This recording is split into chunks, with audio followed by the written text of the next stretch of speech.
Samantala, mula sa simpleng dahon ng kamoting kahoy, abay, malaki pala ang potensyal na maging panlaban sa breast cancer.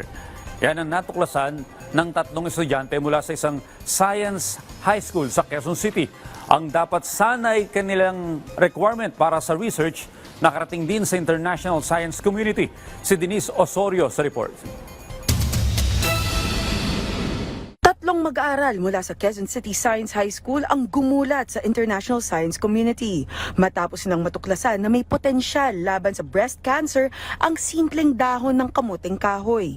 Sina Rain Tica, Gabriel Shinyo at Bryce Cruz ay pare-parehong incoming grade 11 ngayong taon. Pero nagsimula silang mag-research noong grade 9 pa lang sila.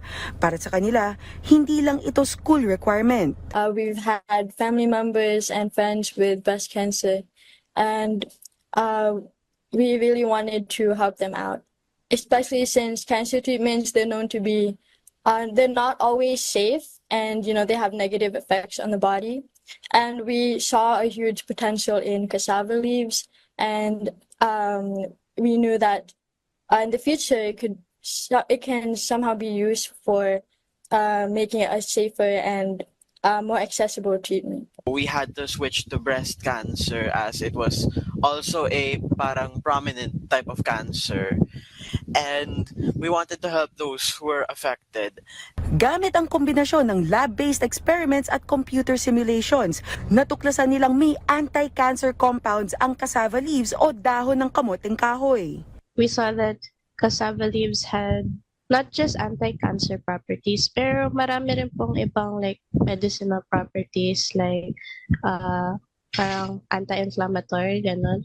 So, kaya namin napag-isipan na since cassava leaves, cassava on its own is already native to tropical countries like the Philippines po. Mula literature review hanggang sa actual lab work, halos 2 taon nilang pinag-aralan ang buong proseso. At dahil wala silang sariling laboratoryong akma para sa kanilang eksperimento, kinailangan din nilang makipag-ugnayan sa mga expert. Really just not a one-man journey. And even in professional workplaces, these kinds of projects, they're meant to be done as a team. And the good thing about science is you're never isolated, and not one discovery is made without taking inspiration from someone else. Nakarating ang grupo sa international stage kung saang iprinisenta nila ang kanilang research sa American Association for Cancer Research Forum sa Chicago. At ngayong June, inimbitahan rin sila bilang finalist sa Genius Olympiad sa New York. Para sa kanilang research advisor na si Ms. Genevieve Vasquez, isang malaking karangalan ito.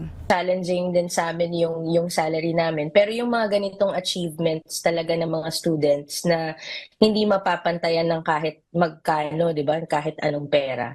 And syempre nakaka-inspire din dahil kumbaga parang you're part also and you're somehow accountable then to with the achievements of these students. Not just for the compliance but the significance itself of the study is really important. Kahit limitado ang resources at sariling gastos pa ng kanilang mga magulang, hindi ito naging hadlang sa grupo. Alang-alang sa pagtulong sa kapwa at pagnanais na magkaroon ng pagbabago. Mula sa isang school requirement, umaasa silang maging bahagi ito ng malaking laban kontra breast cancer. Denise Osorio para sa Pambansang TV sa Bagong Pilipinas.